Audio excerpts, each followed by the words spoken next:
दाऊद इब्राहिम भारत का सबसे most wanted है। सुप्रीम कोर्ट ने 1993 के मुंबई बम धमाकों के मामले में दाऊद इब्राहिम और उनके भाई अनीस इब्राहिम को साजिशकर्ता भी माना है। लेकिन ममता कुलकर्णी कह रही हैं कि दाऊद आतंकी ही नहीं है। नमस्कार, आप देख रहे हैं बात साफ है। मैं हूं आपके साथ विवेक शांडिल्य। तो चलिए बात साफ है में आज कहानी दाऊद की और उसके काले साम्राज्य की और उसके बॉलीवुड कनेक्शन की। भारत की इकोनॉमिक कैपिटल मानी जाने वाली मुंबई में तकरीबन 32 साल पहले 1993 में एक के बाद एक बम धमाके हुए, जिसमें 257 लोगों की जान चली गई थी और 700 से ज्यादा घायल हुए थे। और इसके पीछे था दाऊद इब्राहिम। दाऊद इब्राहिम धमाकों से पहले ही भारत छोड़ चुका था।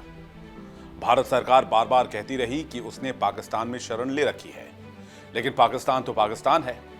खैर, अपराध के जीवन के शुरुआती दिनों में वो मुंबई के underworld don Karim Lala gang के लिए काम करता था। लेकिन 1980 के दशक में उसका नाम मुंबई अपराध जगत में बहुत तेजी से उभरा और कहा जाता है कि उसकी पहुंच फिल्म जगत से लेकर सट्टा और शेयर बाजार तक पहुंच गई। लेकिन ये तरक्की, ये प्रगति आतंक की दुनिया में दाऊद के लिए अभी बहुत इनिशियल थी। और कहा जाता है कि दाऊद सब कुछ पा लेना चाहता था। दुनिया के सबसे बड़े अपराधियों में से एक दाऊद इब्राहिम का जन्म 1955 में महाराष्ट्र के मुमका गांव में हुआ। दाऊद के पिता इब्राहिम कास्कर एक पुलिस हेड कांस्टेबल थे। दाऊद के क्रिमिनल करियर की शुरुआत डांगरी गैंग वार में शामिल होने से हुई। इसमें दाऊद हाजी मस्तान गैंग की तरफ से लड़ा था। 1980 के दशक के शुरुआत में चोरी के केस में दाऊद को अरेस्ट किया गया।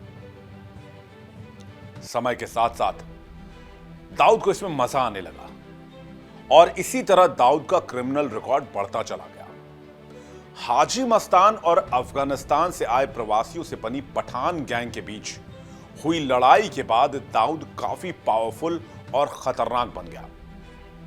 पठान गैंग ने बहुत बड़े गैंगस्टर्स में से एक मान्या सुरवे की मदद से दाऊद के भाई शब्बीर इब्राहिम कास्कर को मार दिया।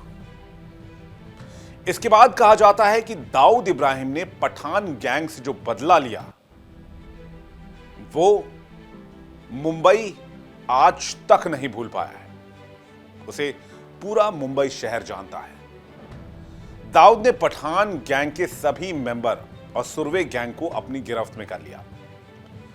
हाजी मस्तान के राजनीति में जाने से पूरी गैंग का जिम्मा दाऊद के कंट्रोल में चला गया, जिससे अंडरवर्ल्ड में दाऊद का कद काफी तेजी से बढ़ने लगा।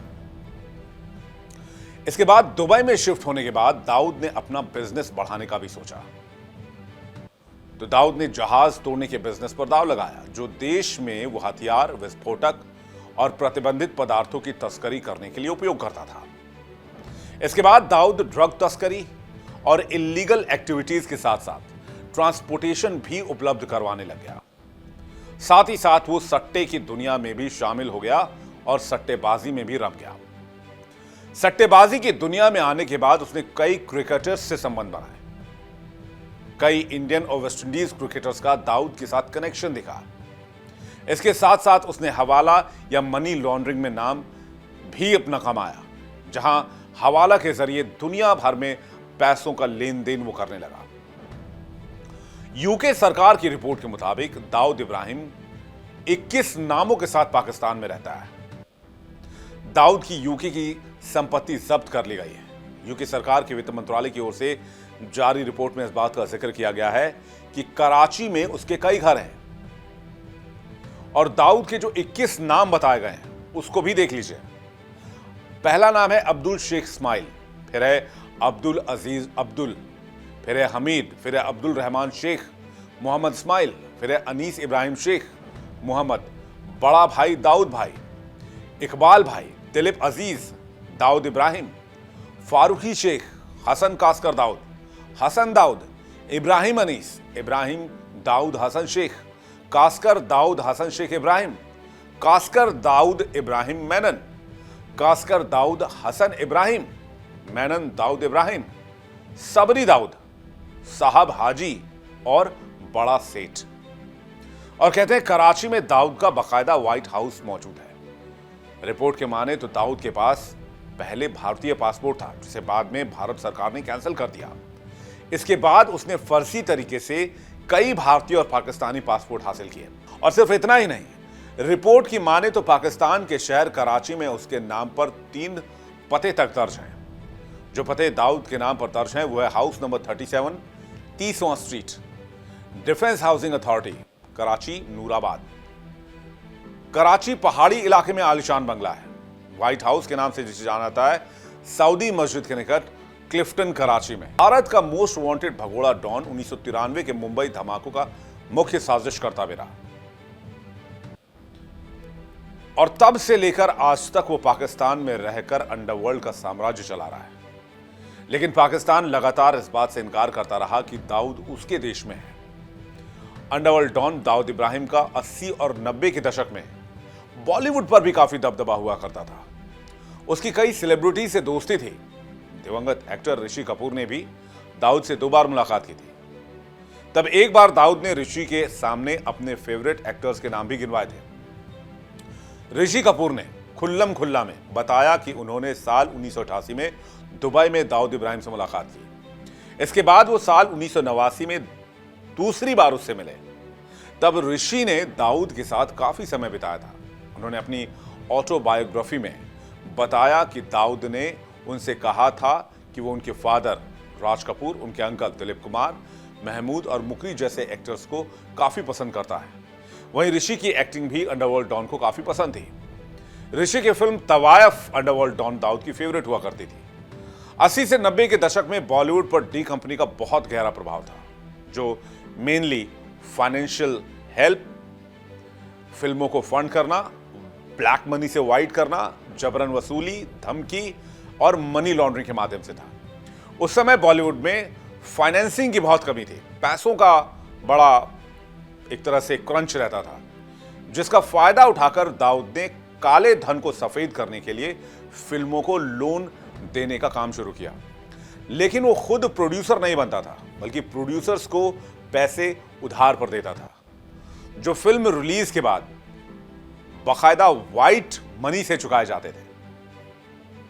यही प्रक्रिया डी कंपनी के लिए एक बहुत सुरक्षित निवेश का माध्यम रही और बहुत लंबे समय तक यह फॉर्मूला हिट भी रहा, क्योंकि हिट फिल्मों से मुनाफा मिलता था और इससे दाऊद के पैसे जो ब्लैक में हुआ करते थे वो व्हाइट में कन्वर्ट हो जाते थे।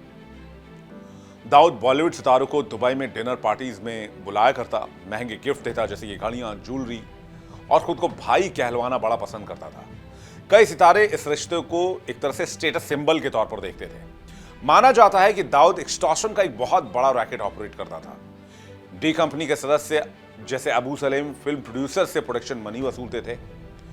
1997 में टी सीरीज के संस्थापक गुलशन कुमार की हत्या अबू सलेम ने की, जो कि डी कंपनी से जुड़ा हुआ था। माना जाता है ये मर्डर एक्सटॉर्शन न देने पर की गई।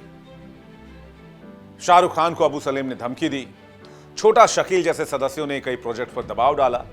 1980 और 1990 के दशक में कई फिल्में डी कंपनी के पैसे से ही बनी।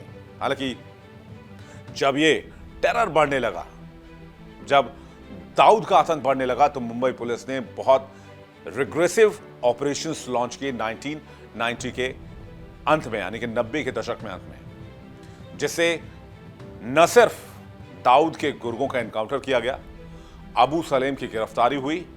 इससे यह प्रभाव बॉलीवुड पर धीरे धीरे कम होने लगा। यानी एक बात तो साफ है कि दाऊद का बॉलीवुड पर काफी गहरा प्रभाव था और उसके हाथ भारत में आतंकी गतिविधियों में संलिप्त रहे, जिसमें 1993 का बम धमाका सबसे विभत्स था।